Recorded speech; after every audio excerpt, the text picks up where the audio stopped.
Hey everybody, Mr. Lenski here, going to be going over Thomas Malthus' Malthusian Theory for this weekend, so then on Monday and Wednesday you guys are in the loop for what you need to know. Alright, so I'm going to get right into it, so this is a short video. Thomas Malthus, he produced this essay in 1798, and it was around the idea that population grows exponentially, or geometrically, the idea that it goes 1 to 2, 2 to 4, 4 to 8. You guys see a pattern here. It is doubling. Food grows, however, in an arithmetic way. The idea that is linear and it is evenly growing, that you can't just have a doubling in corn crop around the world in 30 years or something to that effect. Food will grow steadily, and like I say at the bottom, if populations grow more than food, people will eventually run out of food, causing sudden death. Right. Weird thing about Thomas Malthus is he said people are like rabbits. What? What does that even mean? His idea was that there are predators, disease, and starvation that people, comparing them to rabbits, can experience in their life. Okay? So, predators, we really don't have any. Because, you don't have lions running around here in Wisconsin or in the North American region. Disease. During this time, disease was actually pretty controlled. You might see a couple of outbreaks of cholera or some sort of other spreadable disease based on, just how cleanly things were. But there was no smallpox that were spreading rapidly. And then starvation, all right? Starvation, he said, and the reason why he kind of compared humans to rabbits was that there's an uncontrolled reproduction cycle here, all right? The idea that humans are growing so fast, and as some of you might know, that rabbits reproduce rather quickly. So the turnover and the increase in reproduction of humans is going to drive people to possibly die off because they don't have enough food. There's going to be a high demand for food when that occurs. When there's more people than there is food, there will be a fixed amount of food for this growing population. So the wealthy who have more money to buy other things, and maybe to buy more food, a surplus of food, they will be able to survive. However, the poor will die off, and he called this the cycle of misery. The idea that you'll always have a population that cannot sustain within itself.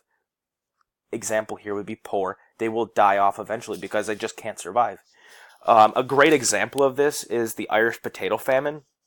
Poor people had no access to any other food besides those potatoes, so they either had one of two options: stay and possibly die, or as we saw and we talked about, they would leave and go to the United States. However, when they did stay, they couldn't buy anything. Only the wealthy had access to those other crops. And the dark side of this is because Thomas Malthus talked about this Malthusian theory of maybe this was a God-driven or a higher figure or a higher power that was controlling the population and the food to kind of create this cycle that would be repetitive. Because he came up with this theory, people who wanted to give aid didn't give aid because they said, well, hey, this is God reacting to people overproducing, reproducing. They're having too many kids. They are, sinning in a sense. They are going going beyond their means, all right? They're being greedy in a sense. So I guess you guys can, kind of get this idea that people believe this was kind of a natural selection type of thing working here, all right? I showed you guys this. So Malthus had 5 siblings, so, it was, he kind of lived what he was against. He had 5 siblings. 3 children wasn't too bad, but if he had 5 children, he would be basically not practicing what he's preaching, okay? There's 2 observations. That food is necessary for existence. We all know that. If we don't eat, we die. All right. Secondly, that the passion between the sexes is necessary and will remain nearly in its present state. All right. So the idea that people will reproduce, but we need food. Okay. If you guys go on to read some of the stuff that he said in these, I'm not going to read it word for word because that'll just waste some time. If you read some of the words that he said in his essay, this is pulled right from his essay, then you will be able to get an understanding of what he meant by the idea of geometrically and arithmetic growth, and kind of how this is a natural thing that can't be stopped. All right. Malthus continued. I might go past this. All right. Social solutions to this problem. The moral restraint, having that, being able to stop yourself from overpopulating our population, things like that. But he wanted this only for the poor. All right. So he wanted the poor to say, hey, you people are going to be dying off soon. It's kind of a natural thing here. Based on my theory. So just stop having kids. If you stop having kids, then you won't, your population won't die. Okay. Preventative checks would be lower birth rates. So this would be marrying later, abstinence, birth control. But he didn't anticipate this. He didn't, because it came out a lot later. But this is going to be more for, if we had birth control, we could have stopped that. Homosexuality, I don't know really where they're going with this one, just the idea of non-reproducing. And then positive checks to populations, all right, increase in death rates, all right, war, disease, natural disaster, things we can't really stop, but that will kind of check our population. And by check, I mean it will be able to manipulate it so then there's not an overpopulation. People will be, in a sense, naturally dying through these positive checks, okay? And famine. I forgot famine. Oh, this is the greatest slide ever. All right, so the conditions of agricultural growth.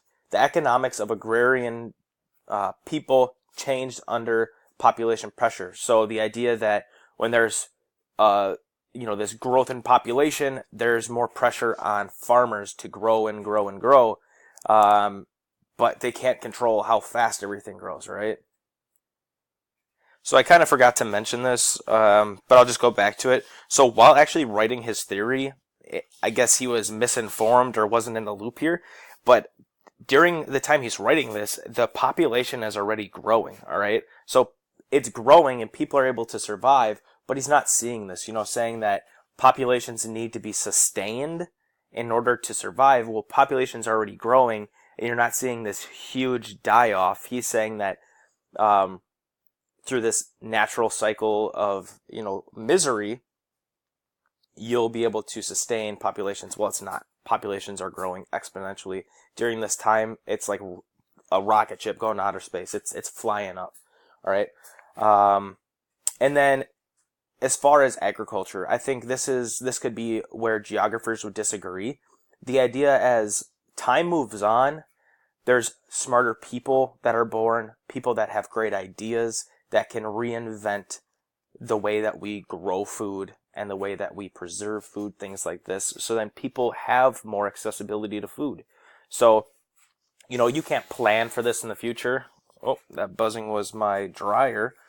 Clothes are done, I guess. All right. Yeah, and then I mentioned in the quiz, agricultural revolution. This helped to prove him more wrong, okay? Areas like China and Europe were doing incredible things to, bring forth this new age of agriculture. So in China, you have man-made paddy fields that were, dug out, water was irrigated or, redirected to these areas. So then, they didn't have to rely on natural made, water sources. They could create their own, okay? And what they did is instead of growing on flat land only, what they started to do was set up like a terrace system on this uneven or like a sloped hill where they would flatten out an area where you could grow relatively vertically. And then, like I mentioned, the idea of, very intricate irrigation, that also did help. Europe, what they were doing is selective breeding. So if you had a very large male cattle and a very large female cattle, what you would do is breed those two together to get the strongest, biggest, offspring of those two animals. So then you had more meat. Okay. So I guess, take a look at my cows here, but just know that people were smart enough to kind of trick or get through, this idea of not being able to grow their food. What do I got here? Ooh, too much.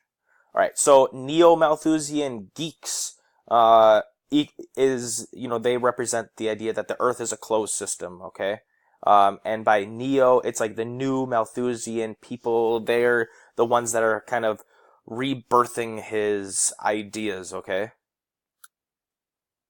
So what these Neo-Malthusian people are talking about is, even today with these low developing countries or less developed countries, they're getting relatively poor and they have less access to resources. So the idea that the Malthusian idea is still present today is what these people are really arguing for.